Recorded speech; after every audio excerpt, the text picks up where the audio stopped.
Asian paints पे आज हम यहाँ पे बात करने वाले हैं। जैसे कि आप लोगों को पता है कि Q2 FY22 के रिजल्ट्स जो है खराब आए because of raw material inflation.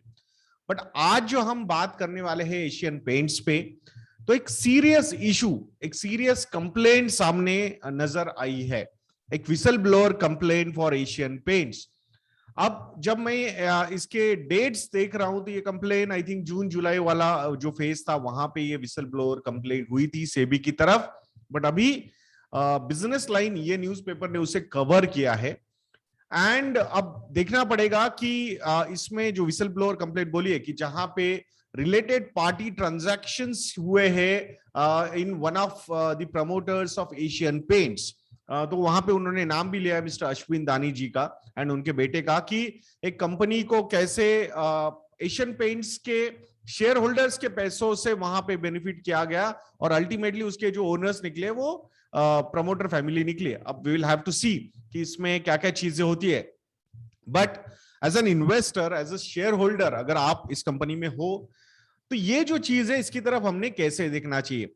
I think a lot of people are comparing Infosys whistleblower complaint with Asian Paints complaint। तो Infosys में जो whistleblower complaint हुई थी वो प्रमोटर्स के रिलेटेड नहीं हुई थी, वो उनके जो हेड थे जो मैनेज कर रहे कंपनी को उनके रिलेटेड वो चीजें थी।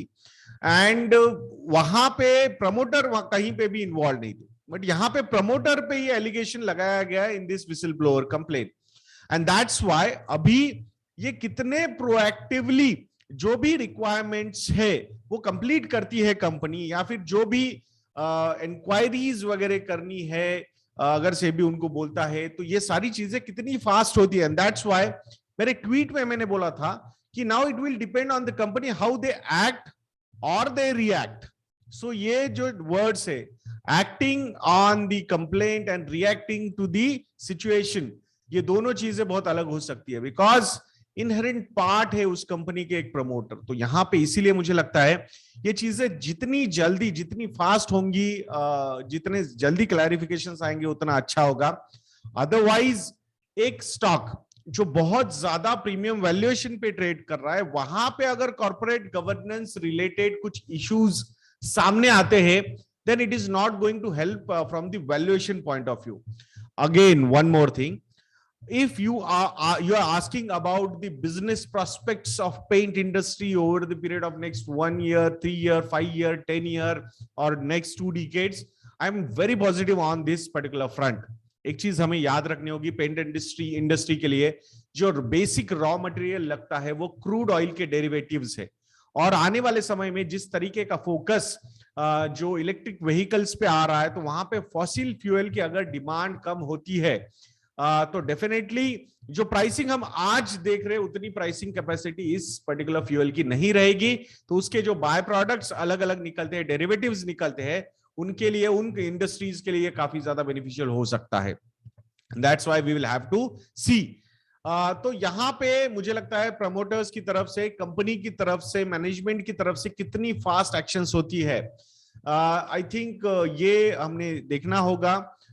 जो इंडिपेंडेंट डायरेक्टर से how they are going to act on this particular front, ये सारी चीजें काफी इंटरेस्टिंग हो सकती है। As a share holder, as an investor, बहुत सारी चीजें हमें यहाँ पे सीखने को मिल सकती है। Let's see how institutional investors are going to react to this particular news, ये भी बहुत important रहेगा।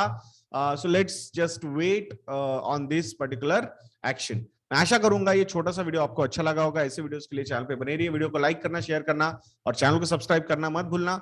और अगर आप लोगों को लगता है कि हम अच्छा काम कर रहे हैं तो investorna.in को विजिट करके हमारे जो रिसर्च प्रोडक्ट्स है, readymade model portfolios which you can go and implement, या फिर स्टॉकोमीटर प्लस, MFNA जहां पे हम स्टॉक्स के रिसर्च या फिर म्यूचुअल फंड्स के रिसर्च करते हैं, ये प्रोडक्ट्स को आप सब्सक्राइब कर सकते हो by visiting our website investorna.in। तो ऐसे वीडियोस के लिए चैनल पे बने रहिए और नेक्स्ट वीडियो तक के लिए मुझे आज्ञा दीजिए दोस्तों। जय हिंद।